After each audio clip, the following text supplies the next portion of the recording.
et comme il contient que likata ya mobali ekangami bien te na kati ya ba lèvre vaginale na ye. Ok, moi si azalaka na ba condition mibale po ayoka elengi. Ba condition mibale tangu likata ekotaka esengaka il faut ekokisa. Ezali kokanga pembeni ya libolo na ye na ba lèvre na ba lolemo na ye na libolo et likata ekangami et puis eza kotuta ye na col oyo tobengaka bassin ya mwasi. Yango ozomona mibale ebele tango akotisi likata azobeta ezolelaka poko paka elingi kolobake mai eleki ebele na ngonga wana mobali azoleka elengi te.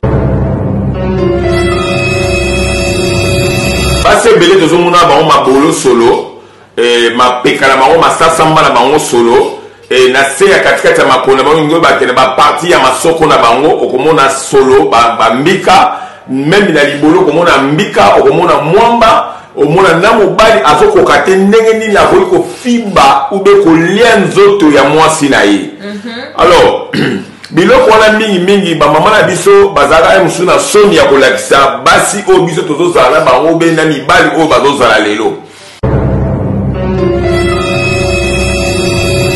Lisoko ezali réponse ya mbeto te ezali mbonda na mbeto mutu akobeta na ye bambata na masoko pa mpona elengi mais oyo eloko ya malamu ekozala nde likata ntango ezokotama na kati ya libolo ya mwasi epuis basi ebele bazali bongo lolenge ayebi yake libolo na ye eza mai yoka ye kolela nakufi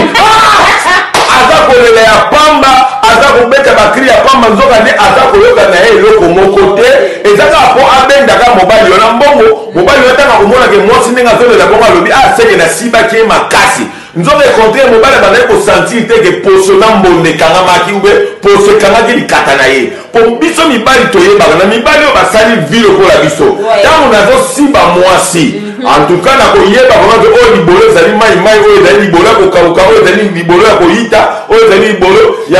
ya kokalinga oyo ezali libolo ya kokausa na moi donc mamabolo nyonso ezalaka na signification nango.